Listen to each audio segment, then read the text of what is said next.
Si vous suivez le monde du trading depuis quelques années, vous avez sûrement remarqué un changement dans plusieurs traders qui ont passé du forex trading au contrat à terme au futur. Moi-même, j'ai tradé le forex pendant environ 7 ans et demi, 8 ans, et puis je suis tranquillement passé au futur depuis maintenant environ 1 an. Et donc aujourd'hui, je voulais qu'on voit ensemble les principales différences entre les futurs contrats à terme et le forex et voir lequel est le mieux fait pour vous. Donc avant de voir les différences entre les futurs et le forex, la chose que je voulais préciser avant tout, c'est vous expliquer pourquoi moi j'ai fait le changement. Ce qu'il faut savoir, c'est que tout d'abord, pendant 5 ans de temps, je tradais principalement le GBP, GPY, donc sur le marché du forex. Ensuite, j'ai transigé tranquillement au gold, donc à l'or. J'ai tradé l'or pendant environ 2 ans et demi, 3 ans. Et puis, je suis passé aux indices boursiers, donc le Nasdaq et le Dow Jones. Et en tradant le Nasdaq et le Dow Jones, je me suis rendu compte que j'avais plus d'avantages à aller du côté du futur, comme vous allez voir dans cette vidéo, comme par exemple les spreads et commissions, et aussi pour d'autres raisons que je vais expliquer dans cette vidéo. Donc la première chose à savoir, c'est que normalement, que vous tradez les futurs et les forex, ça reste le pareil au même. Je n'ai pas changé ma stratégie, je n'ai rien changé. La première différence entre les futurs et le forex, c'est que les futurs, dit en français contrat à terme, c'est des contrats qui viennent à expiration. Donc, ils ont une date d'expiration. Donc, dépendamment de qu'est-ce que vous tradez, moi personnellement, je trade les indices, eh bien, les contrats à terme vont avoir une date d'expiration aux 3 mois. Donc, à chaque 3 mois, tout simplement, la seule chose qu'il faut faire, c'est sur notre courtier, eh bien, il faut se mettre à trader le contrat des 3 prochains mois, tout simplement.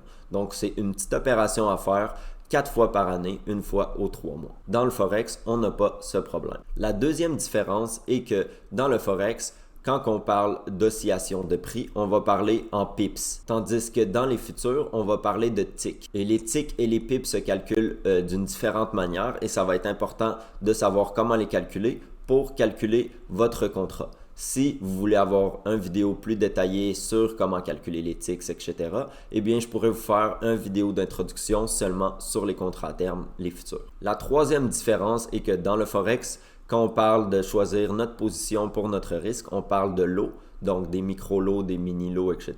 Tandis que dans les futurs, on va parler de contrats. On a les contrats standards et les micro-contrats. Donc maintenant, on va voir les avantages et les inconvénients de chacun. Premièrement, un des gros avantages des futurs et qui m'a fait vraiment prendre la décision de changer pour les futurs est que les futurs sont 100% régulés. Ils sont régulés par la CFTC, donc The Commodity Future Trading Commission aux États-Unis. Donc ça, ce que ça va venir faire, c'est que ça va protéger un peu mieux votre capital qu'avec des courtiers Forex. Donc, c'est quelque chose vraiment qu'on va retrouver chez les futurs qu'on ne retrouvera pas dans le forex. Le forex, c'est un marché non régulé. Le deuxième avantage des futurs, c'est que si vous tradez comme moi les indices ou bien l'or ou autre, eh bien, les futurs n'offrent pas de spread. Le spread, c'est la différence, si vous ne savez pas, entre le bid et le ask. Donc, quand vous rentrez, par exemple, un achat, si vous rentrez un achat sur le forex, eh bien, vous n'allez pas être exécuté directement à l'endroit où vous voulez être exécuté. Il va y avoir ce qu'on appelle un spread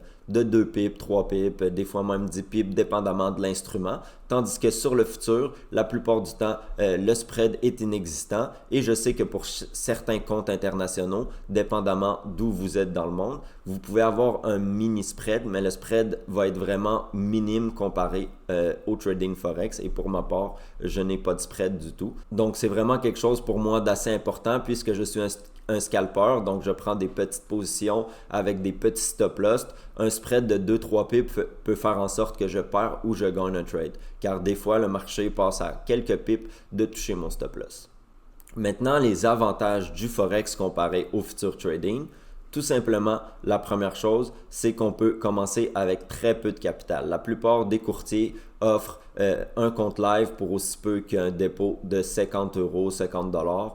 Des fois, c'est 100 $, mais la plupart, c'est 50 $. Donc, on peut se mettre tout de suite à trader avec peu d'argent. Tandis que pour les futurs, il faut un minimum de capital. Je dirais la plupart des courtiers vont offrir un minimum deposit d'environ 2000 $. Et même pour trader des micro-contrats, eh bien, c'est pas la même chose que dans le forex. Il faut beaucoup plus d'argent pour prendre ces positions-là. Tandis que dans le forex, eh bien, on peut prendre des lots de 0.001, excusez-moi, On peut prendre des lots de 0,01 et donc risquer comme 2, 3, 4 dollars par trade, ce qu'on ne peut pas faire dans les futurs. Donc pour les gens qui ont peu de capital, eh bien le Forex est très avantageux à ce niveau-là. Le deuxième avantage, qui est un avantage mais qui peut aussi être un désavantage si vous ne savez pas ce que vous faites, c'est l'effet de levier.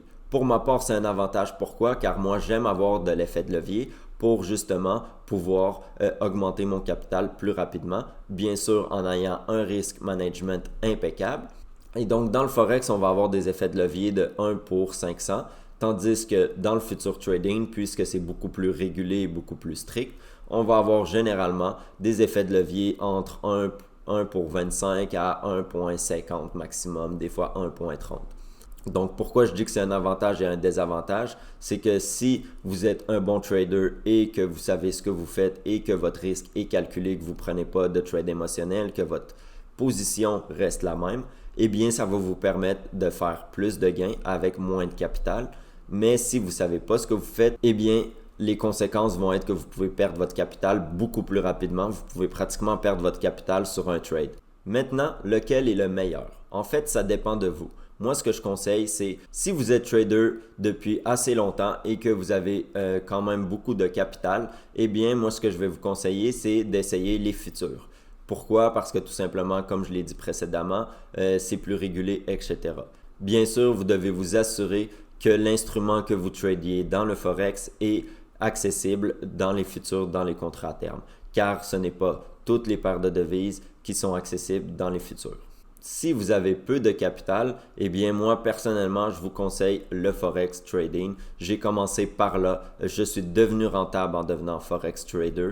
Par contre, ce qu'il faut savoir, c'est que moi, quand j'ai commencé le trading, les prop firms, donc les firmes de financement, n'existaient pas. Et donc, je viens de dire que c'était la meilleure façon d'augmenter son capital. Mais si je prends en compte les prop firms, selon moi, la meilleure façon d'augmenter son capital, eh bien, c'est d'avoir accès à plus de capital avec les prop firms.